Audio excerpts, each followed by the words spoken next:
இப்போ நெருப்பானது சுடும், பார்க்கும் பொழுது சுடாது. ஒரு முறையாவது அனுபவித்தால்தான் அது சுடும். அதன் பின்னே அந்த பக்கம் நாம் செல்ல மாட்டோம்.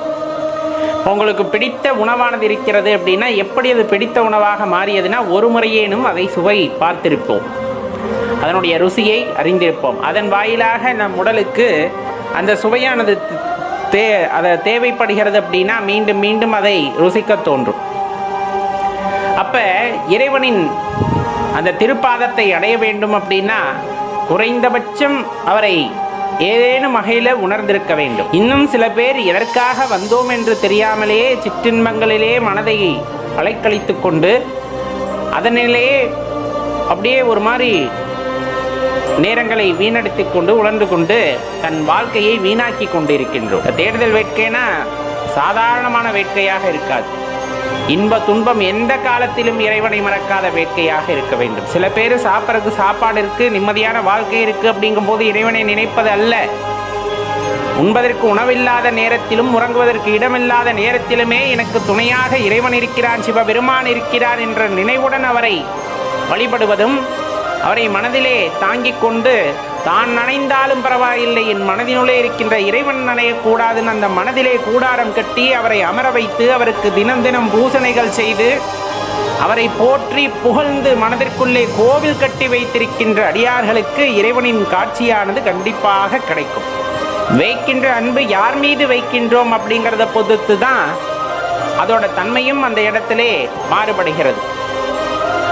உங்களுக்கு பிடித்தவர் மீது வைக்கின்ற அன்புங்கிறது வேற, உங்களை பிடித்தவர் மீது நீங்கள் வைக்கின்ற அன்பு அப்படிங்கிறது வேற. ரெண்டுக்கும் வித்தியாசம் உண்டு. இறைவனுக்கு உங்களை பிடிக்கும், தன் குழந்தைகளை பிடிக்கும். அவர் மீது நீங்கள் உண்மையான அன்பு செலுத்தும் பொழுது அது பல மடங்கு அன்பாக திரும்பி வரும். வாழ்கின்ற காலத்தையோ வாழ்கின்ற அந்த நிலையையோ பார்த்தெல்லாம் அந்த பக்தியானது அமைவதில்லை, இறைவனின் கருணையானது அமைவதில்லை. ஒருவருக்கு கோடி கோடியாக கொட்டி கொடுக்கின்றார் என்பதற்காக இறைவன் அவர்கள் மீது அதிக கருணை வைத்திருக்கிறார் என்பது பொருள் அல்ல. ஒருவரை ரொம்ப வறுமையில் ஆள்படுத்துகிறார் அப்படிங்கும் போது உங்கள் மீது இறைவனுக்கு கோபம் என்பது பொருள் அல்ல. எந்த சூழ்நிலையில் வாழ்கின்றோம், எந்த சூழ்நிலையில் இருக்கின்றோம் என்பதெல்லாம் முக்கியமல்ல. இறைவனுக்கு முக்கியம் சத்தியம் தவறாமல், நீதி நெறி தவறாமல், நீ கொண்ட பாதையிலிருந்து கொஞ்சமும் விலகாமல் வாழ்கின்றாயா அப்படிங்கிறது தான் அந்த இடத்துல ரொம்ப முக்கியமான விஷயம். பிற உயிர்களையும் உன்னை போல் மதிக்க வேண்டும். ஏன்னா எல்லா உயிரும் அவர் படைத்தது தான். உயிர்களுக்கெல்லாம் தலைவனாக விளங்கக்கூடியவர் யார் அப்படின்னா சிவபெருமான் தான். உன் உயிரை போலதான் அவர் அனைத்து உயிர்களையும் காண்கின்றார். ஏன்னா இந்த பிரபஞ்சத்தில் படைக்கப்பட்ட அனைத்துமே இறைவனால் படைக்கப்பட்டது, சிவபெருமானால் படைக்கப்பட்டதுன்னா அனைத்து உயிர்களும் அவருக்கு குழந்தை தான். எல்லா உயிர்களும் அவரை அப்பா என்று அழைக்கலாம், எல்லா உயிருமே அப்பா என்று அழைக்கும். அப்படி இருக்கின்ற சூழ்நிலையிலே நீ மற்ற உயிர்களின் மீது அன்பு காட்டினால் மட்டுமே நமக்கு அந்த பரம்பொருளின் பரிபூரணமான ஆசியானது கிட்டும். தனது குழந்தைகளுக்குள்ளே சண்டை வருவதையும் இறைவன் விரும்புவதில்லையே. ஒரு குழந்தை இன்னொரு குழந்தையை அடித்து உண்பதையும் இறைவன் ஏற்றுக்கொள்வதில்லை. அப்படித்தானே? ஏற்றுக்கொள்ள முடியாதல்லவா? ஒரு தாயிற்கு 4 குழந்தைகள் இருக்கிறது, 4 குழந்தைகளும் ஒன்றை ஒன்று அடித்து கொண்டு இருக்கின்றன அப்படிங்கும் போது அந்த தாய்க்கு ஏற்படுகின்ற வலியானது எப்படி இருக்கும்? அடித்துக் கொள்கின்ற குழந்தையில் ஒன்று தாயின் மீது அன்பாக இருந்தாலும் அந்த அன்பை ஏற்றுக்கொள்ளக்கூடிய மனப்பக்குவம் அந்த தாய்க்கு இருக்குமா அப்படின்னு யோசிச்சு பாருங்க.